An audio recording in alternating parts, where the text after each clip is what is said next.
Okay. How are you? I am great. How about yourself? I am doing pretty good. It's been really busy this past month or so. How has it been for you? Busy myself. Last bit of travel for work for the year. No more travel for Nice. now. you know, uh, I really, really love doing the podcast, but sometimes, it's like it's another thing to do, right? And hmm so it's like I feel the responsibility because I want to be consistent. Right. And You know what this means, though? what does that We mean? have to get rid of all the other stuff around us and make the podcast the priority. You know what? I think you're hell? on to something. Who needs to pay bills? Yeah, who knows, right? I mean, it's really up to y'all listening. No, we should have a telethon and raise money. We do need to For, have like, a tele. I love it. We're up to $5,000. That means we can give you one episode. Come on, y'all! For every $5,000, that's an episode. Daddy needs a pair of shoes. Okay. All right. And he's got a light bill due. Okay. And he's got a gas bill too. This starting to sound familiar. Work it out. Mhm. So we have a lot to catch up on with you all, some old, some new. So we're going to mix it up. We got several new episodes coming at you pretty quickly. First on the docket here is Keke Palmer. She's been in the news. She recently hosted Saturday Night Live. She won some critics award for her work in Nope. She's busy. She is busy and booked, and really booked for life now because drum roll. She is pregnant. Keke Palmer is pregnant. What do you think about little Keke, who's not so little? She's like 33. I love the way she announced it on Saturday Night Live. Yes, it was just, it was so epic. I'm so happy for her. Yeah, I love. Yeah, that was a really good setup. The way she did that. She, saying, people on the internet are saying that I'm pregnant, and they're Gasp. right. Congratulations to Keke. But what was something that came up as well? Keke made a post because she said, I guess people were in her comments saying that she was ugly. And she was like, basically, honey, I know I'm fabulous, and I feel so sorry for y'all if that's the best you could do. Right. Coming at me trying to say that I'm ugly. It's like coming at me trying to say that I'm fat. Right. Like, really? That's all you got?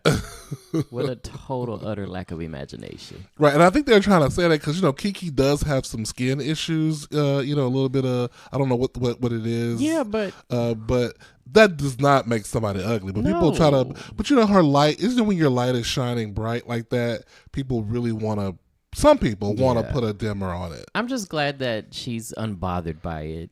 There's a lot of people that are very sensitive. I know I used to be one of those people where you get the slightest, comment about your appearance from some insignificant person, and it was enough to shut me down. But I'm glad that, she's in a different headspace, and something like that just, doesn't faze her one bit. Yeah, that is a really good thing, and kudos to you, Keke. Congratulations to you and your handsome man on y'all's kid. I'm so glad to see her.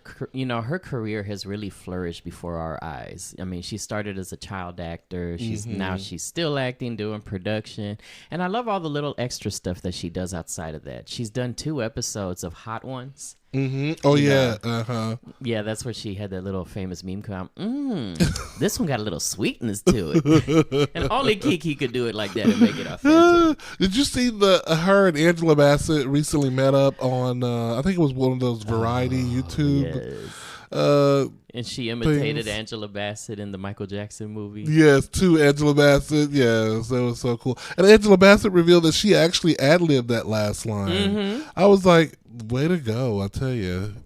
So yeah, it was really nice to see Keke and Angela together again because we hadn't seen them together since what? Akeelah and the Bee? Akeelah and the Bee for me. Yeah, so that was really cool. Now, in other news, LeBron James addresses the Jerry Jones thing, and the Jerry Jones thing is a photo was circulating of Jerry Jones at 14 years old, and Jerry Jones is like in his 80s now easily, and or at least he looks like it. Mm-hmm. And he drink your water. Drink your water. And Jerry Jones, he had, what did he do? He was at a segregationist rally. Mm-hmm. So it's like a black and white photo, and he's there with all these other white boys, I guess, who are protesting integrating their school. And so LeBron James, during one of those post-basketball game things, said, the post-basketball games press conferences, says to the reporters, he's like, well, I'm waiting for y'all to ask me something about Jerry Jones because y'all asked me all kinds of shit about Kyrie when he had posted that stuff on Instagram. The anti-Semitic. Yeah, so he was like, so why aren't y'all asking me about this? And they actually got kind of quiet, like they were gagged for a second, and then LeBron went on to talk about it, about that double standard and how black people tend to be held to a higher deal of scrutiny, and when they mess up, they get even more. Twice the punishment. Twice the punishment, and so it was an interesting conversation. What did you think about LeBron doing that? What did you think about why he did it? It's very bold and it's very necessary. I'm glad he did it. It's very risky too, especially being an athlete and people being sensitive to what comes out of your mouth and being so quick to penalize you. But it was very bold of him, and I'm glad he did it. Yeah, I totally agree. What was really interesting, because Black Twitter, of course, went up for it, and we were like, yeah, get him, LeBron, get him. The thing about it is Jerry Jones still has not responded. He has, I think he responded with, I really love LeBron James. Essentially, I'm paraphrasing. Mm-hmm. I love LeBron James. I saw what he said. Essentially, to that degree. And people are going, I just want Jerry Jones to come out and denounce racism or denounce whatever. No one's holding him accountable for a picture he took when he was 14. Right. And it was a whole different time. But at least come out and say, I'm not about that life. But maybe you are about that life, and that's why you don't say anything. Yeah. And he's probably hoping, and as long as the uproar isn't there, he's probably okay with it. Right. And he ain't losing any sponsors, I guess, I'm assuming. I know that, who was it? Was it Trevor Noah who was talking about this Jerry Jones thing? And basically he was saying, so do you expect a man who owns a team full of black people based on their strength and physical prowess to denounce something like that? I mean, almost hinting like he's still doing it today. Still doing, of course they're not slaves, football players. I'm not saying football players are slaves, but this is the idea that you're selecting these people based on their physicality and everything, like they did with slaves. So yeah, it's interesting. It's an interesting conversation, but definitely I was really glad that LeBron James pointed it up. Yeah, it was again very necessary. Mm-hmm. So Celine Dion. Oh. Go. You take this because you have a good idea what they called, what she has, and everything. Yeah, and I actually saw the video, and it was just so heartbreaking. But Celine Dion decided to come forward and reveal to everybody that she's been diagnosed and dealing with a very rare neurological disorder called stiff person's disease, SPS. And as time goes on, her bodily functions are going to begin to decline and eventually shut down. Her speech, her mobility, and it's just a very tragic, unfortunate, incurable disease. She went on to say that, like, all I know is singing, and I'm not even going to be able to do that anymore. Like, it's just really heartbreaking. And a lot of the fans, anybody that was alive in the 80s, 90s, and 2000s has been touched by Celine Dion's music in some form or fashion. Most definitely. She has definitely contributed to the soundtrack of our lives. And it's just so unfortunate to see somebody that's brought so much joy and so much influence in our lives be stricken down with such an affliction and not be able to do anything about it. So Celine Dion, you are in our prayers. We're everything we are because you loved us. But, hoping for the best, hoping that, we can find a way to reverse this for you. Technology out there is very advanced, especially in the medical industry, stem cells and all kinds of things. So hopefully we can find something, as complex as neurological diseases are, hopefully, keep hope alive. And, Celine Dion is rich. Mm-hmm. She is rich. And the fact that she's feeling discouraged about hope for this, I feel sorry for her. I feel sorry for people who aren't, even more sorry for people who aren't rich and wealthy and have to deal with it. Yeah, I know she said one of the symptoms is having spasms anywhere in your body, including your throat, and she had to cancel her her European tour when she was starting there first. Yes. So she had to cancel her European tour. There are just some things that money cannot fix. And when they say that health is the ultimate wealth, that is definitely a true sign of that, right? So, of course, you mentioned rich, so I had to look up her net worth. She's about $400 million. Okay. Performing 70 shows a year. I mean, that's not bad. Out of 360 days. Well, that's a little more than a show a week. 365, that's not a bad setup. I have to work 70 days a year to be a millionaire. Well, I think that's pretty good. But yeah, but like you said, we are definitely rooting for Celine Dion and wishing her all the best. Get well soon, Celine. And one more hot topic before we go to commercial. Kelly Rowland and how do you say her name? Masai, the girl from Blackish, who's like producing things and everything. I think it's Masai. I think it's Masai too. They were doing different tours and press junkets for their new movie they have that has come out recently, where Kelly plays her mother. It's a comedy. Masai, she's a producer on the film and also one of the leads. And essentially the premise is that she plays some kind of sports game and can control her dad. It's kind of Freaky Friday-ish. Mm-hmm. But anyway, the point of this is that Kelly Rowland was on Ebro in the morning with Masai. And Ebro sidekick, I can't think of his name right now. He's actually the Jewish fella, who said to her, basically, you're doing so great. You've been great. You've been wonderful.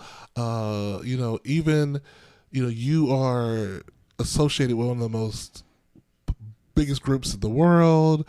Yet you've still been able to kind of remove yourself from that. You've had your own shine, even though you're second place, like second place to Beyonce, and like she has this really great big light. Like you're friends with one of the biggest stars in the world, but yet you still have managed to carve out a place for yourself. And then Kelly was like, yeah, and Beyonce is friends with one of the biggest stars in the world too. Like that's me. Yes. And Beyonce is a great light, and I am also a great light.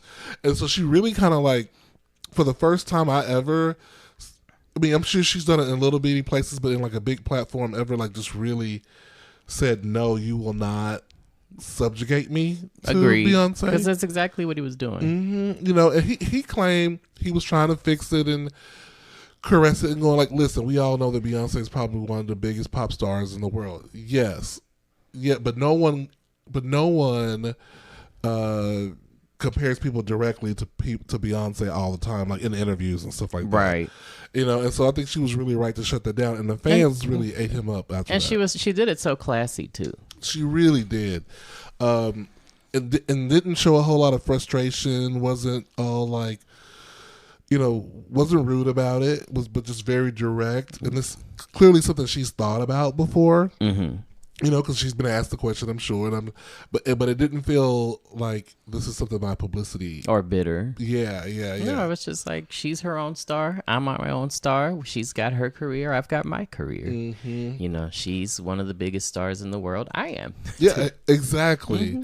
You got to give it to Kelly. She is so talented. She's had a couple of little songs. When I say little songs, I mean like she was featured on this young lady's song, and she's an actress. Like she's an actress because she stays in movies and TV movies and kind of becoming a Hallmark queen. She's been doing an Airborne commercial lately, and she is. I love the way she just looks amazing. She does. She's so gorgeous. She's been doing an Airborne commercial. She's done. I think it was America's Got Talent or one of those. I mean, she's been busy. She's been busy, and busy. I think. Not that I'm trying to compare the two, but I feel like Kelly Rowland is more relatable. Like most definitely. If I was in a room with Beyonce and if I was in a room with Kelly would be easier to talk to and joke around with and just bring up any topic, and she would engage with you. Yeah, that is the impression you get, right? Yeah. I'm sure Beyonce would too, but just based on her career and the limelight she's had to deal with, I'm sure she appreciates her isolation from time to time. Right, and probably. In Beyonce's case, it's probably hard to trust people because people are always, on some shit. Mm-hmm. So that's kudos to Kelly, kudos to Beyonce, kudos to Marseille. I keep wondering, is it Marseille? Whatever it is, girl, kudos to you too. And y'all can correct us if you want. Yeah, please feel free.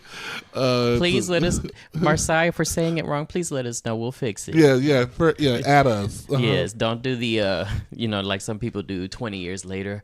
They said my name wrong and never corrected it. Okay. No, we're here to correct it. Let us know. Yes, please.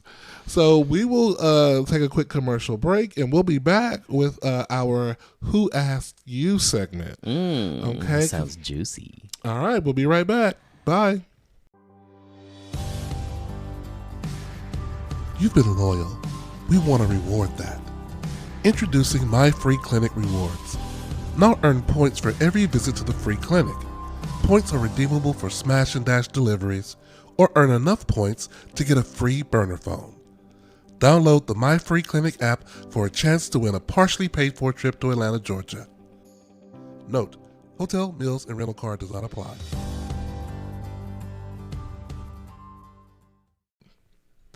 Dun dun dun dun dun dun dun dun dun dun.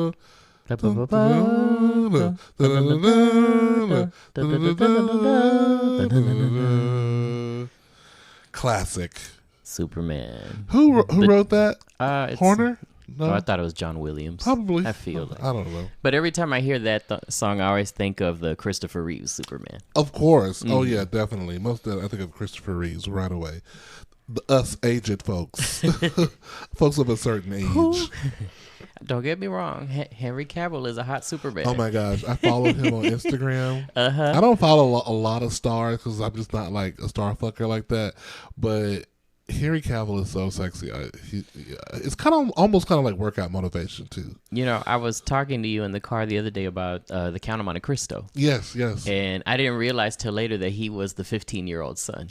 What? Henry Cavill. Teach me something new today. But when he did that,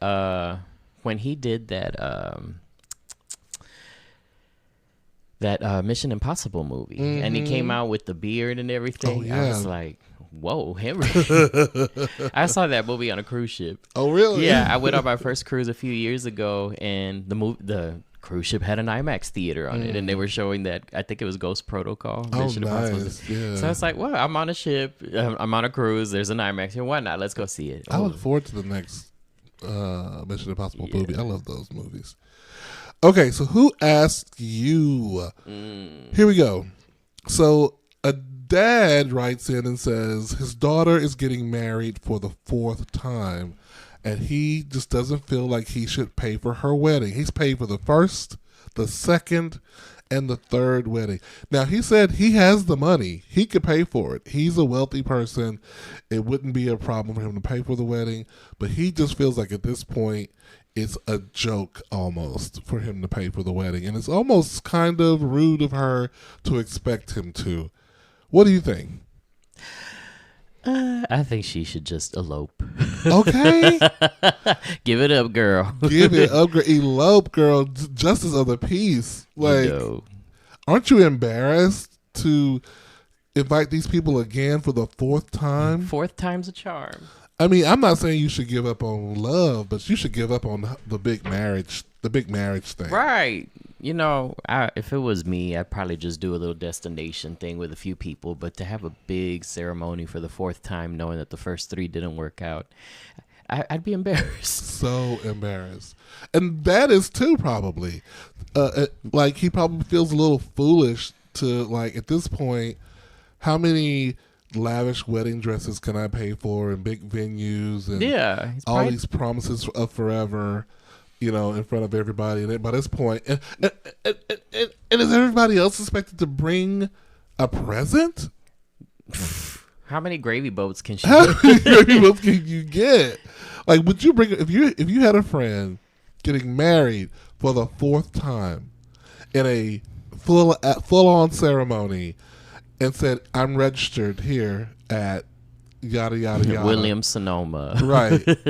Bitch, you were getting a gift card to City Trends. Okay. If that, I'm like, oh, girl, I'll take y'all out to dinner when y'all get back from the honeymoon. Like, no. I don't think that is wrong. I think that's a pretty easy who asked you for today.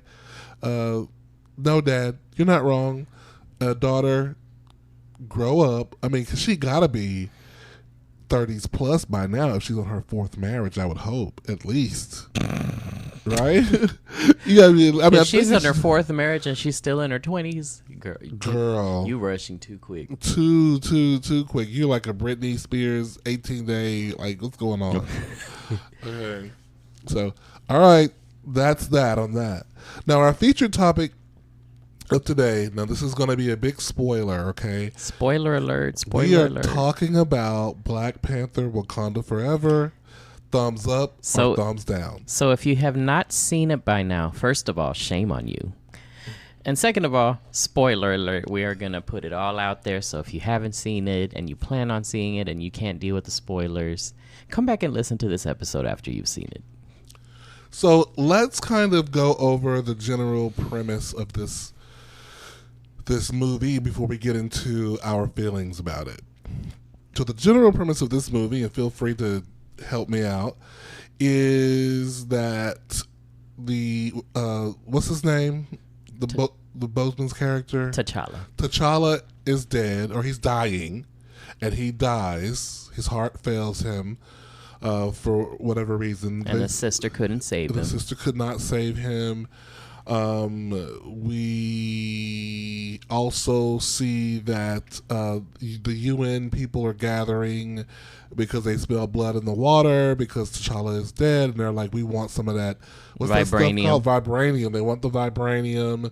They send in troops to try to steal vibranium from them.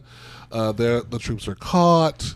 We see a young black scientist who's created this vibranium detector.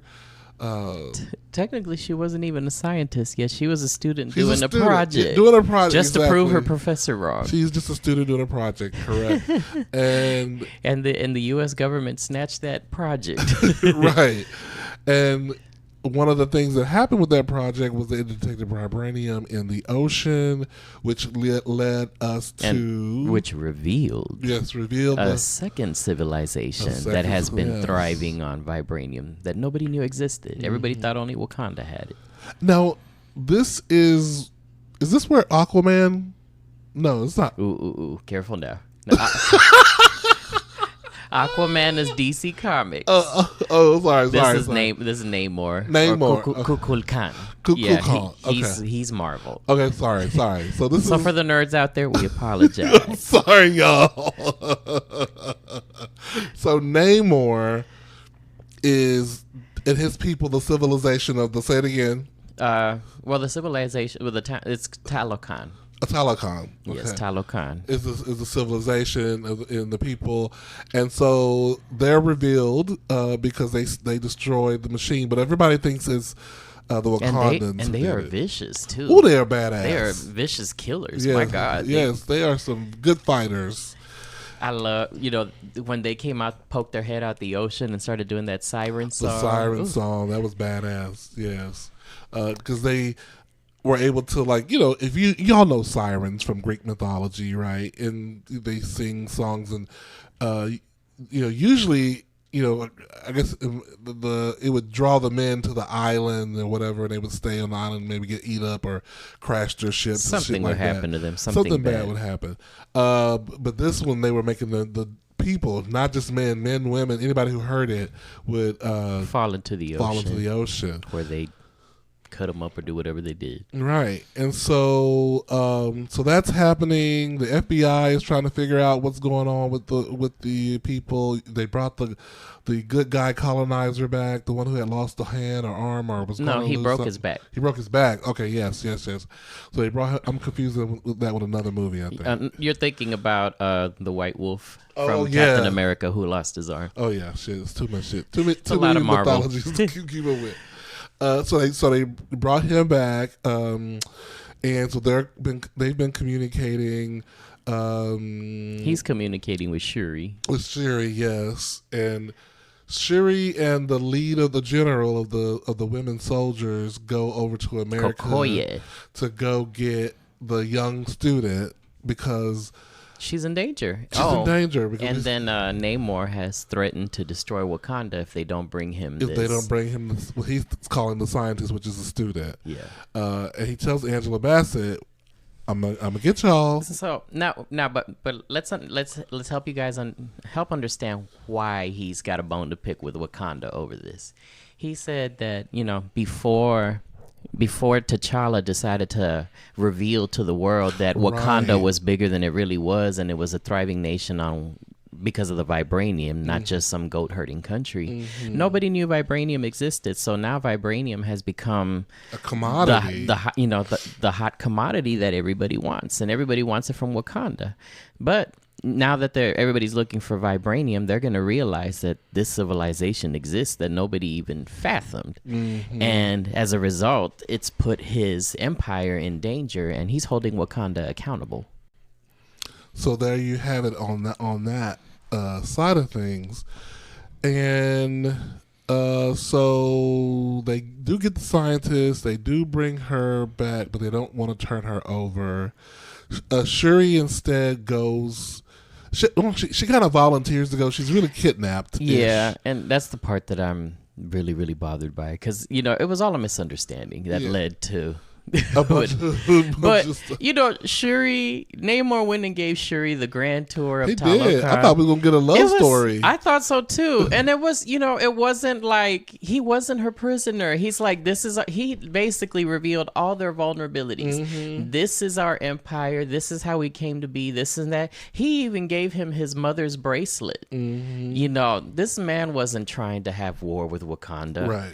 But all Shuri had to do was make one motherfucking phone call to Mama back in Wakanda and say, hey, I'm okay. I'm okay. But no, she didn't even think to do that. Queen Ramonda's freaking out like, get my daughter back.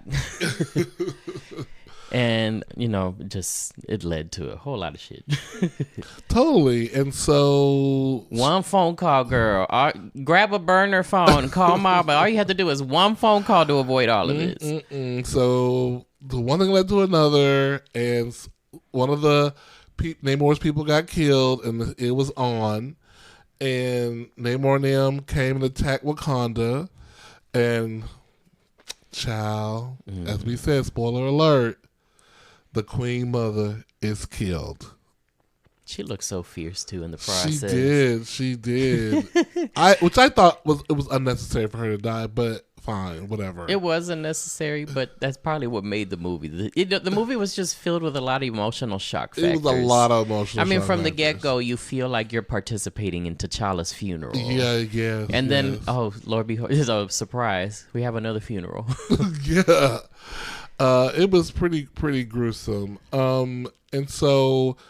We go from there to Shuri, of course, this is what really pushes her to develop the flower, the black What's that thing Oh, called? the heart-shaped herb. The heart-shaped Why herb. do I know all this? Heart-shaped herb. You have good memory. I guess so, because I am nowhere near the level of some of y'all Marvel and DC nerds out there by any means, but I'm really surprised I remember. Maybe what it is just my level is so low. No. Or your level would be high. Maybe I'm trying to shoot my shot at some of y'all, and so I'm trying to stay ahead of the subject matter.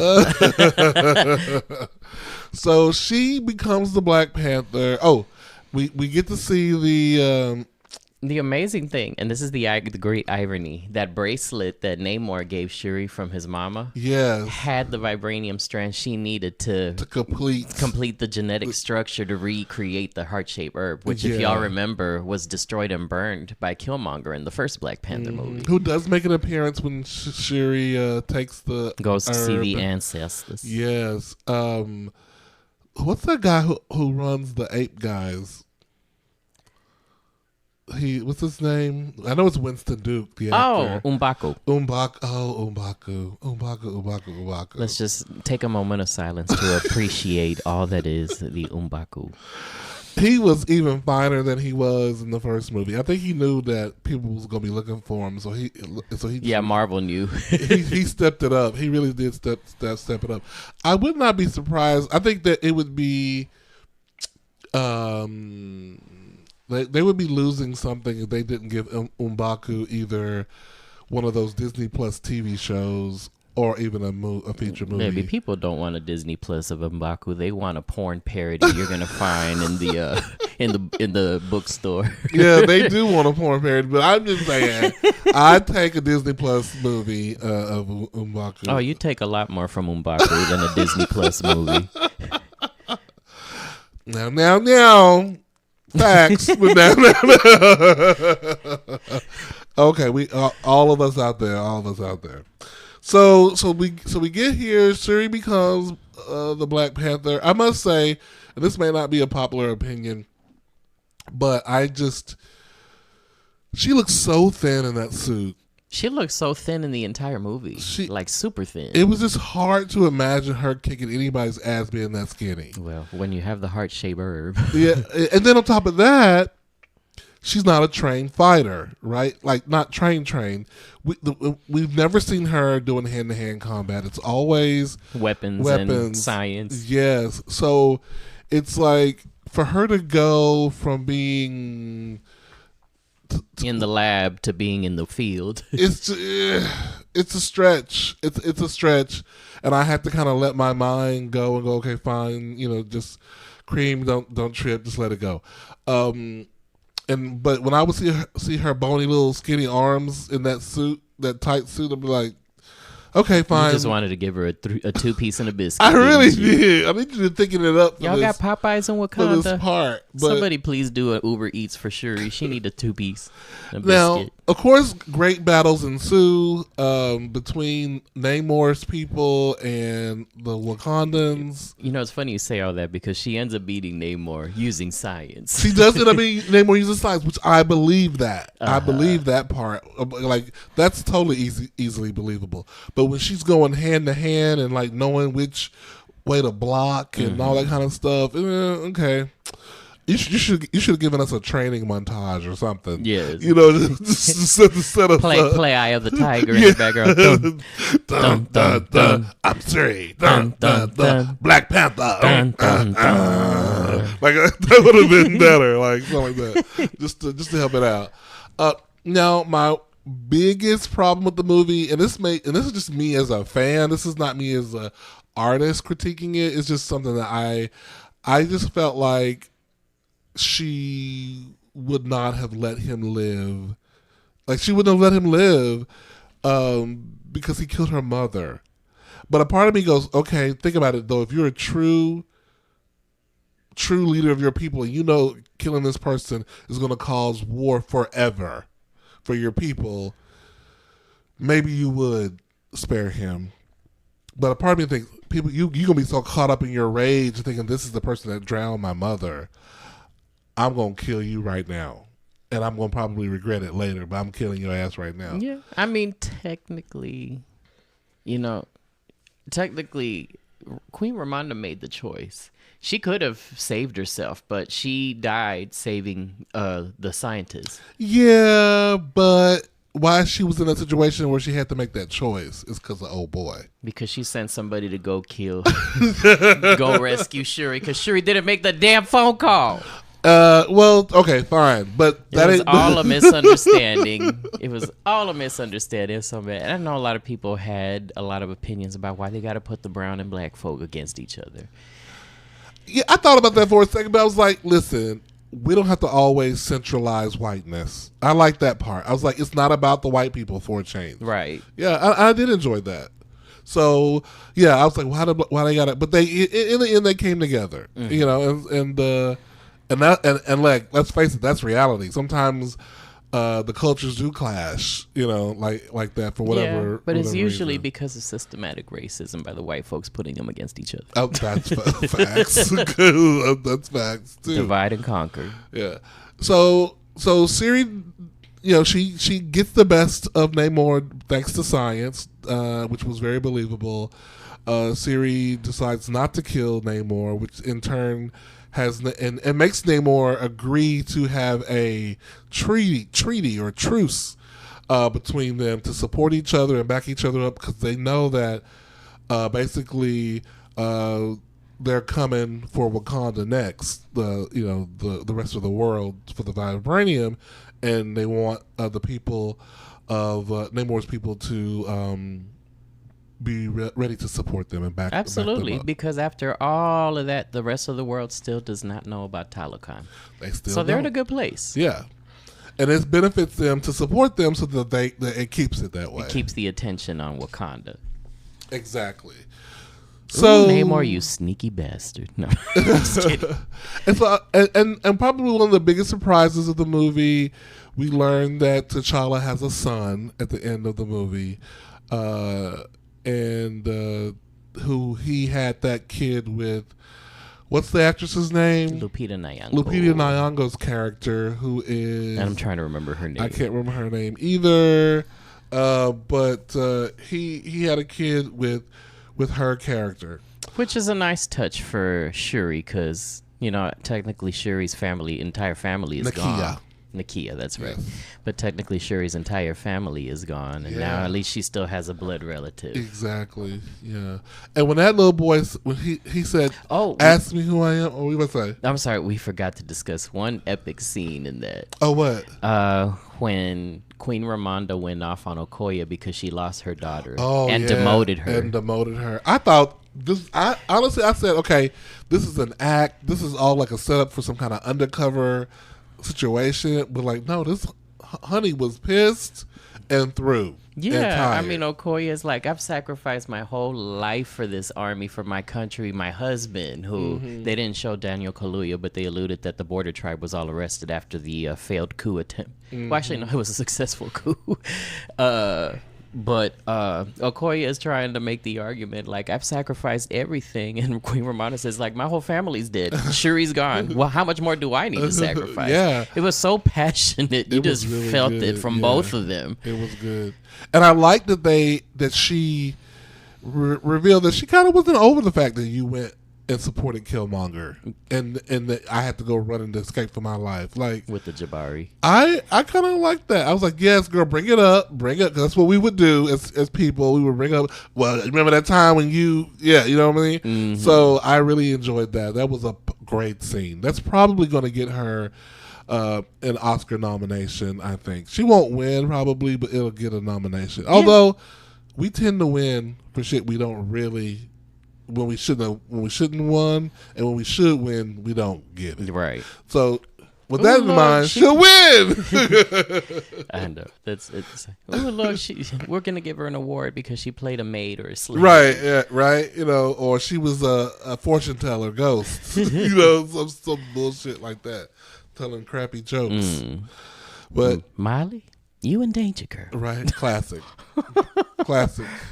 So. So that's the movie.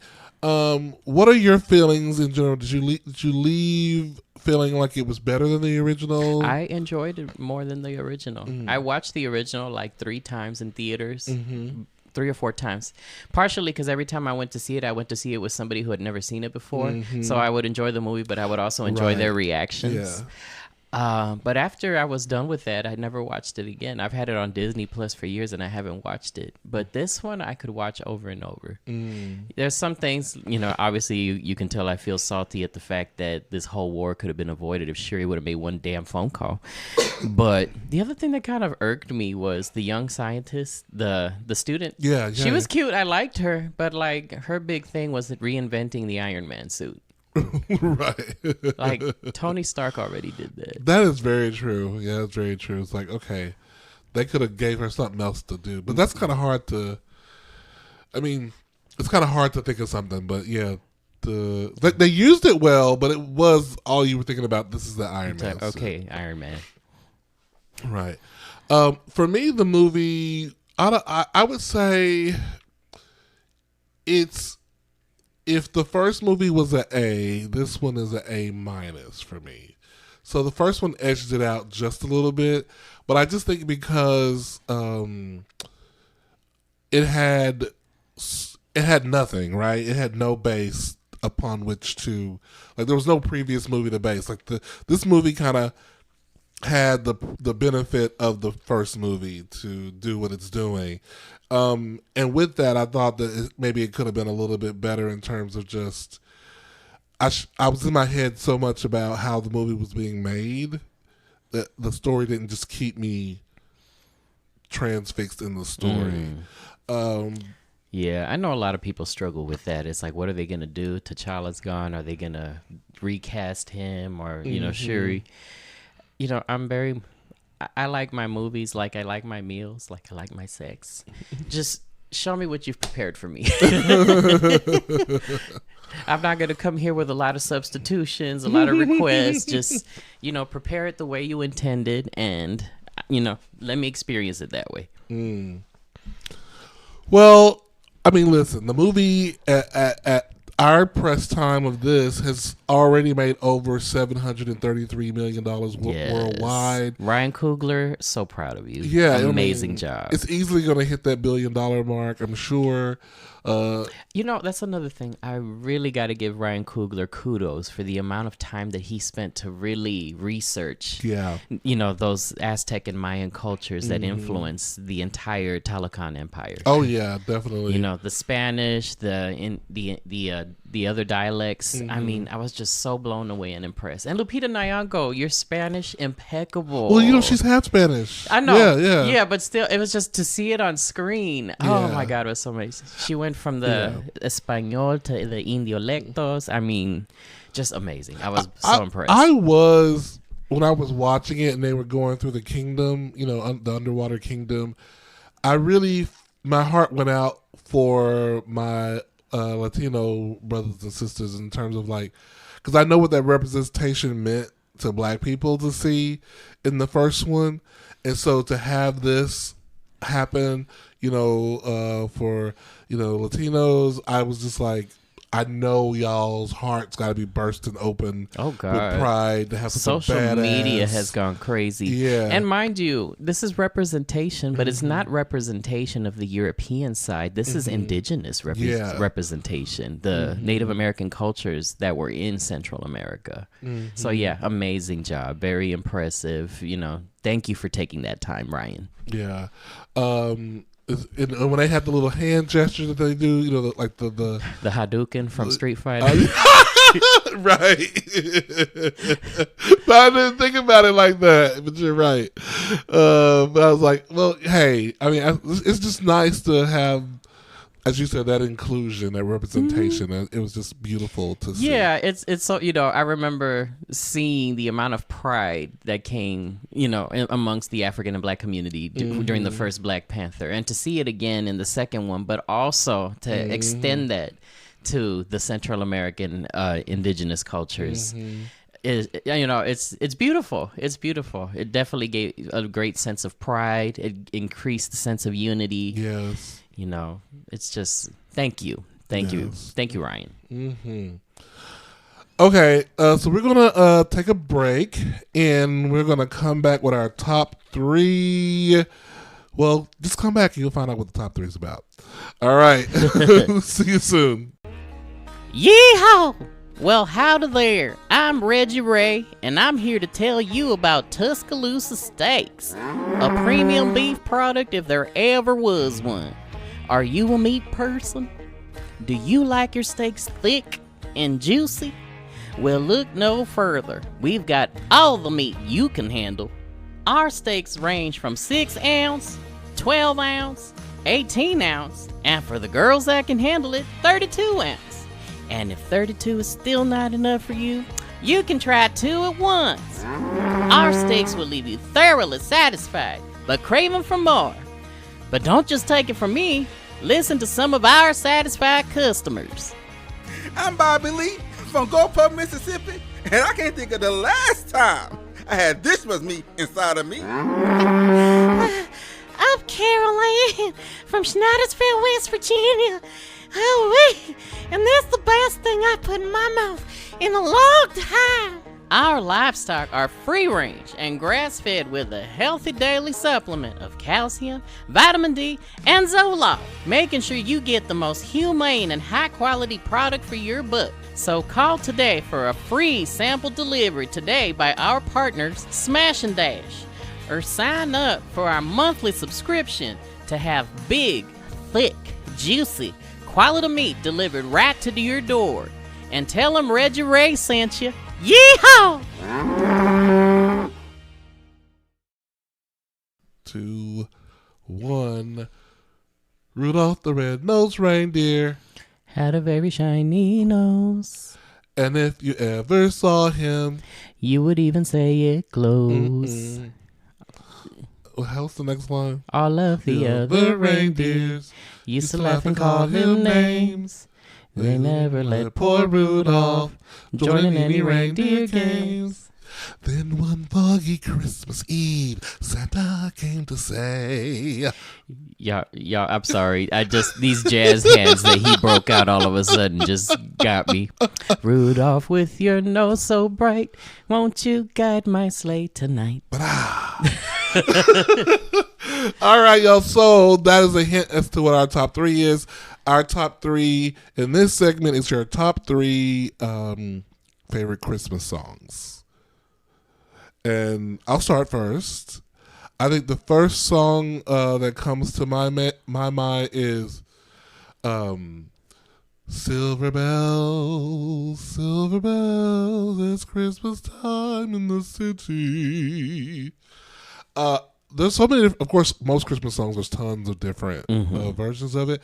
I think what I like about that song is it feels like a song that you actually could hear at any jazz bar at any time, right? It's not. Yes. It doesn't feel just holiday specific, even though it's very Christmassy because it's all in the lyrics. But just the style that usually you hear it in, I just love that jazz feel of that song that it gives me.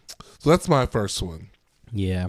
So, Christmas can actually be kind of a melancholy time for me for some reason. And for a lot of people experience seasonal depression. So my first 2 songs are kind of in that area, but I'm going to cheer it up with my last one. One of the songs that I love listening to around Christmas time is called It's Not Really Christmas by Trina Broussard. It was on the 12 Days of Christmas album from Jermaine Dupri. But it's not really Christmas without you here with me.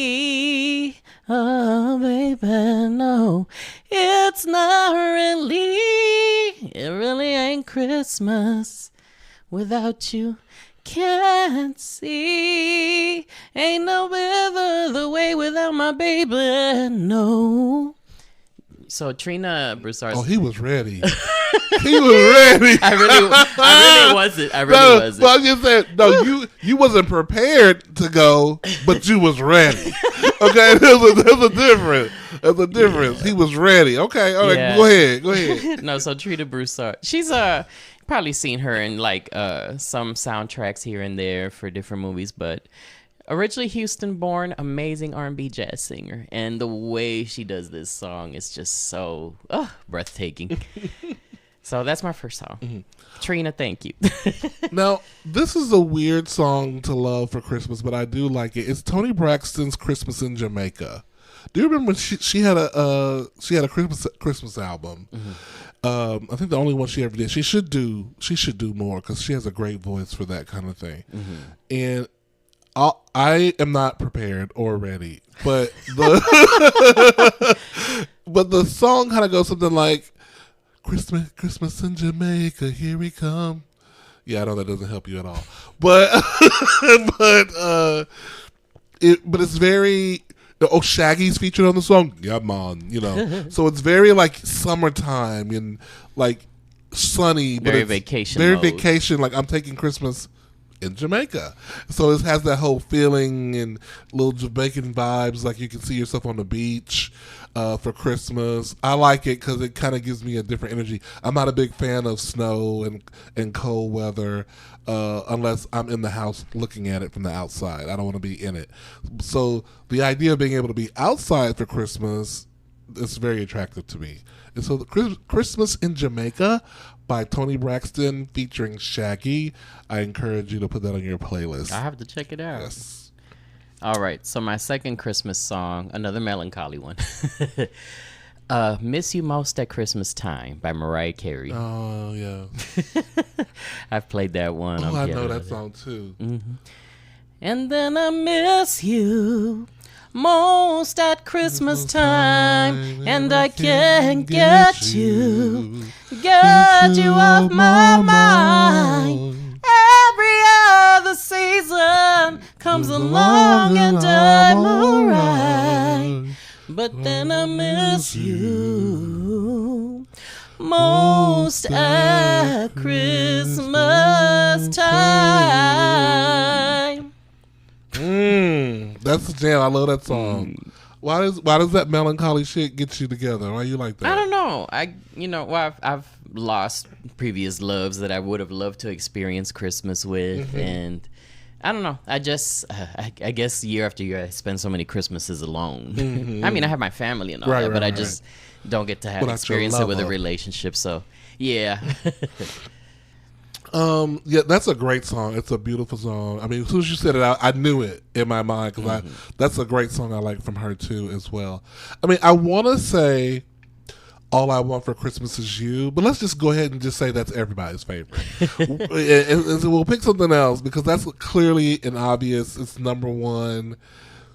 It's been number one twice. When it first came out and then 25 years later. Even if you don't think it's your favorite, it's your favorite. We'll just let it ride. It's like bread. It's just it's always there.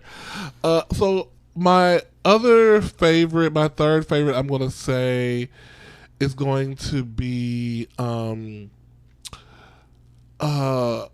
this is going to sound really corny, but it's the Rocking Around the Christmas Tree, have a happy holiday. It's not corny. That's a great song. I just really love that song because it's so innocent. It's joyful. It's upbeat. It's like Christmas country rock. Yeah, it's Christmas country rock. I really like that song. It just makes me happy. It's a mood. It is a mood, exactly. It's a mood setter. You can't be sad rocking around the Christmas tree, right? That's my other one. What's yours?